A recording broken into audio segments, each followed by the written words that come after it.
Hi, this is Terry. Welcome back to my channel. Today's topic is all about experimenting, exploring, why failure should be your second favorite F word. It's a little too much alliteration there. And then always learning. And the reason this came up is, if you noticed in Saturday's video, well, you may not have noticed because not very many people watched the triptych of videos. We were experimenting with a new format because a friend of mine had suggested that the other ones were too long, and thought, well, why not try three small or two shorter videos that are about 3 minutes each. Just for point of reference, some of my videos have like 200 to 300 views, and the ones from Saturday have like 15 to 20. So while it seems to be popular based on, well, the feedback I got was really positive from the few people who watched it, but if I'm looking at views as a measurement of success, definitely not a success. So someone suggested maybe 2 5-minute videos, but I don't know, if I get to 5, I may as well get to 8, and I may as well get to 10, so I'm not sure that's necessarily going to work. But we will continue to experiment and see what works, see if it's topics, see if it's keywords, see if, is it just the time? Are people just absolutely saturated? Different people watch these videos in different ways, and so it's kind of a moving target in terms of what people are looking for. But this morning I had a friend of mine ask, well, why are you doing it? And I think that's a really good question to be asking, because in terms of measuring the success of what it is that I'm doing, are views actually a good measurement? Why am I doing this? And this is something that I always take a step back and do when something isn't quite working. It's like, what is my goal? What is my objective?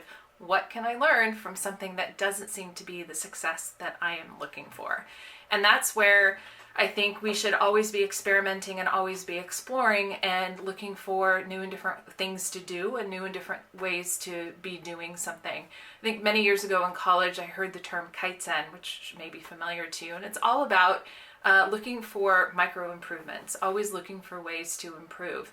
And that also came up in a conversation with the same gal this morning. I think she's reading the book Atomic Habits, and I'll put a link. Oh, that's a good book. Oh, is it? Have you read? Do you have it? I listened to it because I got it on Libby. Oh, so. Okay. So, what I understood it to be is like focus on the 1% improvements rather than drastic changes in order to have improvement over your life. Pretty much. Okay, so if you think in terms of exploring, experimenting, always seeking to learn and accepting that there may be some failure involved, but think of the failure is only in your failure to learn. I'm doing this with the YouTube videos, the TikToks, I know you're laughing, the events that I'm doing on Clubhouse, my newsletter. I do it all the time in my work. My computer validation that I've been doing for decades. I'm constantly looking for ways to iterate and improve and learn from something and apply it someplace else, because you never know where something's going to lead to. It's, I talk about this in my book, which I should always have. So I talk about this in my book, Piloting Your Life.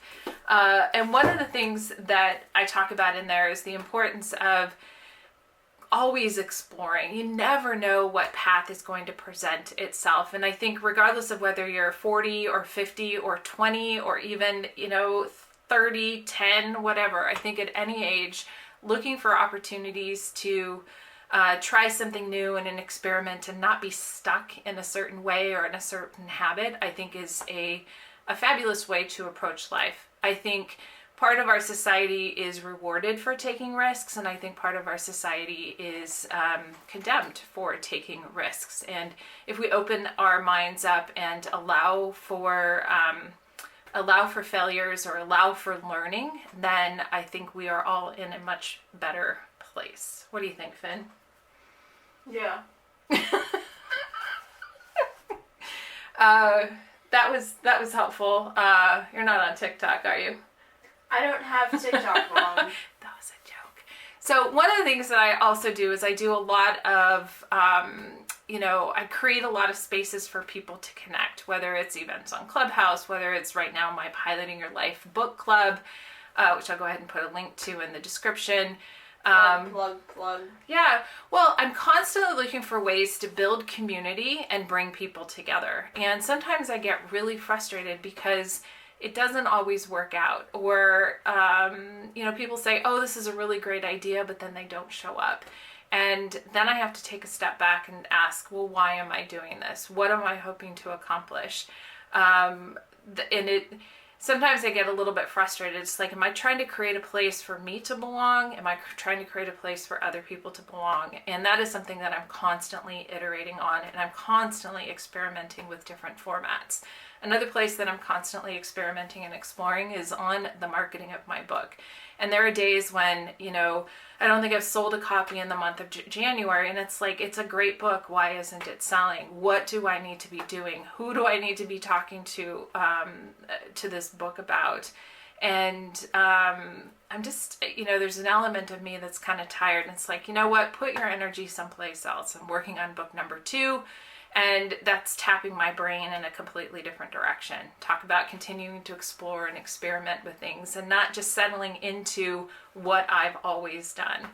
I think on the low days when I'm like, yeah, I'm just tired of doing this. I just need to let those feelings sit. And then on the days that I'm feeling a little bit more confident and a little bit more resilient, then on those days I will pick back up and attempt to experiment with something else in order to promote it.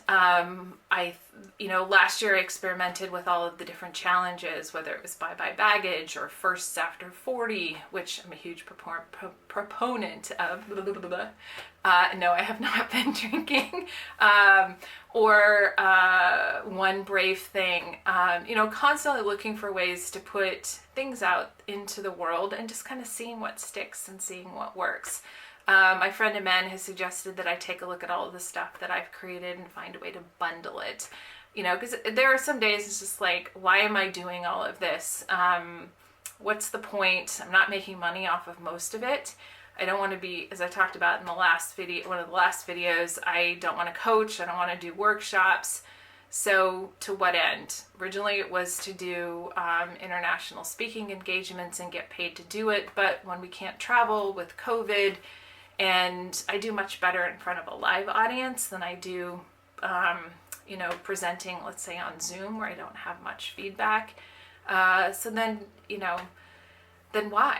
What am I doing? Am I building a brand? Am I trying to be an influencer? And to what end? And I don't know. And this is where I'm just kind of doing the work, as my executive coach says, and eventually the path will present itself.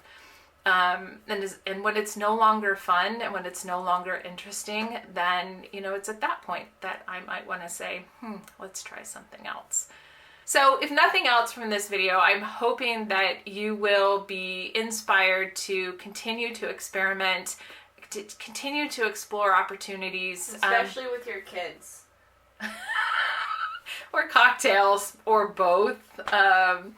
And look at failure as your second favorite F word, and that the only time there's actually failure is when there's a failure to learn. And sometimes if something is a little failure, or sometimes something didn't work on a grand scale, being able to take a step back and go, okay, what can I learn from this? What can I take away from this? What do I want to do differently next time? Do I ever want to do this again?